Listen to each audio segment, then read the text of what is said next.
a new patch, a new challenge event. It also comes with a new limited time biome. And lastly, for me at least, two quite great additions to the game. First, the patch. It was alright, nothing really special other than the two additions I just mentioned before, which the first one is the civ icons slash flags being in the scoreboard in game, and an official mod called Free Camera, which I will put as the background footage for now, just to show an example of how it operates. Things I have to say about this mod. It's cool, works great, but as of now, it has some big issues that have to be fixed for it to be used way more efficiently and well. Number 1. It basically has no other modifications once it's selected as a game mode. Here's an image of this. Number 2. Speaking of the game modes, I think it should be changed to work as a tuning pack so that you can have this feature with different modes. Number 3. And mainly, cheats don't work in this game mode for some reason, so you are highly limited to what you can do, because this mod seems like more of a tool to make cooler cinematics for the game, but it's just like, it's very limited to what you could actually do to make those cinematic shots.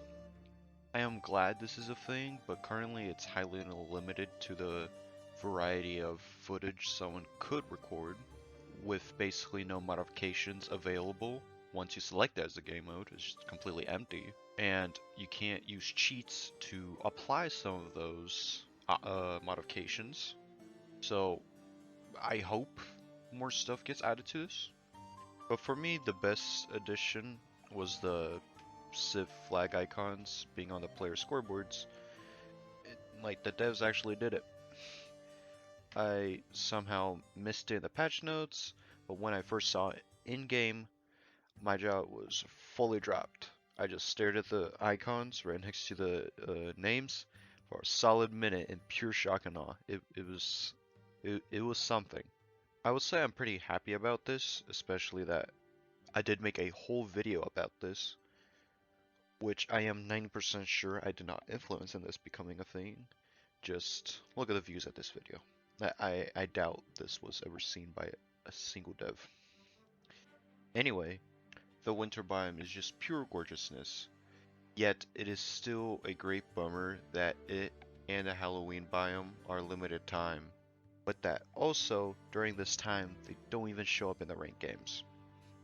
Still highly hope for the biomes to reoccur each year for the holiday or time they're representing, especially that the devs put so much effort into each biome with the textures, new models, especially the tree models.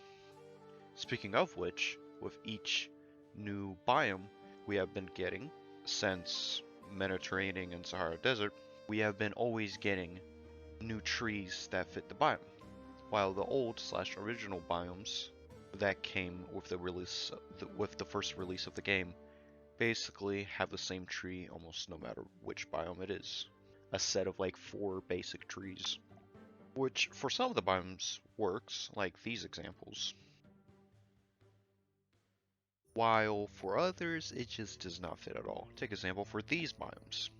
I would say the Gobi Desert and the Asian Subtropical are the worst offenders of all. I am mostly mentioning this because since the seasonal / limited time biomes can't even be played in ranked games, same with the DLC biomes, we're losing a lot of variety in the biomes we see. Unless the devs went back to some of the older biomes and swapped out some of the trees with ones that work better with the intended biome, which will give the biomes more of a visual difference, because just large trees and spruce trees with a different ground does not make the biome that unique at all. And most of the biomes, as you could have seen from the examples, are pretty samey. Even sometimes the ground is not that varied.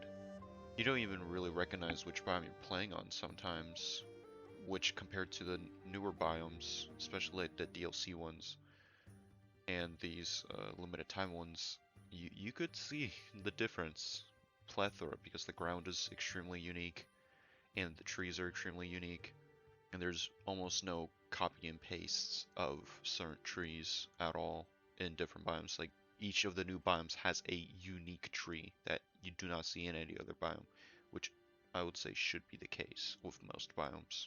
I just wanted to add, just look at each icon representing the biome to, a little showcase of it. They seem way more unique and interesting the way they're presented, yet they're not that distinct once you actually go into them. While these four are as distinct as they are shown. So yeah, it's a weird fluke of how the devs have designed the maps. Another cool thing that the devs can do is making that within a ranked game, if all players within the match have the DLC, then the DLC biomes will be added into the biome pool for the match's map. That is kind of what I had popped into my mind after the patch. Really hope that this somehow gets seen by at least one of the devs, but some wishes will stay wishes, I guess. Anyway, that is all for this video. Thanks for watching till the end. Feel free to share this, and see ya.